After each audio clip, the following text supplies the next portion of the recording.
ഇനി വിവാദമായതിനു പിന്നാലെ ഫേസ്ബുക്കിലെ pre poll survey ഫലം ഡിലീറ്റ് ചെയ്ത് തിരുവനന്തപുരം കോർപ്പറേഷനിലെ BJP സ്ഥാനാർത്ഥി R ശ്രീലേഖ പോളിംഗ് തീരുന്നതിന് മുൻപ് പ്രീ പോൾ സർവേ ഫലം പ്രസിദ്ധീകരിക്കരുതെന്നാണ് ചട്ടം. ചട്ടലംഘനത്തിനെതിരെ സംസ്ഥാന തെരഞ്ഞെടുപ്പ് കമ്മീഷൻ ഇടപെട്ടിരുന്നു. ശ്രീലേഖയ്ക്ക് എതിരെ കമ്മീഷൻ നടപടി സ്വീകരിക്കണമെന്ന് വി ശിവൻകുട്ടി ആവശ്യപ്പെട്ടു.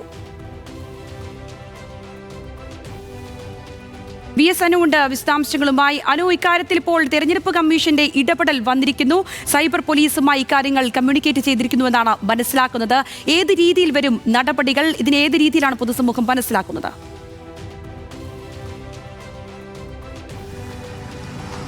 നമുക്കറിയാം, ഈ തെരഞ്ഞെടുപ്പ് നടക്കുന്ന ഘട്ടത്തിൽ ഒരു പ്രീ പോൾ സർവേ പുറത്തുവിടുക അങ്ങനെ ചെയ്യാൻ പാടില്ല എന്ന് തെരഞ്ഞെടുപ്പ് പെരുമാറ്റച്ചട്ടവും കൂടാതെ തന്നെ സുപ്രീം കോടതി വിധി അടക്കമുണ്ട്. അങ്ങനെയുള്ള ഘട്ടത്തിലാണ് ഇന്നിപ്പോൾ BJP സ്ഥാനാർത്ഥി കൂടിയായിട്ടുള്ള R ശ്രീലേഖ ഇന്ന് തിരുവനന്തപുരം കോർപ്പറേഷനിൽ BJPക്ക് 60-65 സീറ്റ് വരെ ലഭിക്കുമെന്നുള്ള C4 എന്ന് പറയുന്ന ഒരു സ്ഥാപനത്തിന്റെ സർവേ ഫലം ഇന്ന് ഫേസ്ബുക്കിലൂടെ പുറത്ത് വിട്ടത്. ഇത് ചട്ടലംഘനമാണ് എന്നുള്ള കാര്യമുണ്ട്. കാരണം ഈ ഒരു പ്രീ പോൾ സർവേ അങ്ങനെ തെരഞ്ഞെടുപ്പ് നടക്കുമ്പോൾ ആളുകളെ വോട്ടർമാരെ സ്വാധീനിക്കുന്ന ഒന്നാണ്. അങ്ങനെയൊന്നും ഉണ്ടാകാൻ പാടില്ലാത്തതാണ്.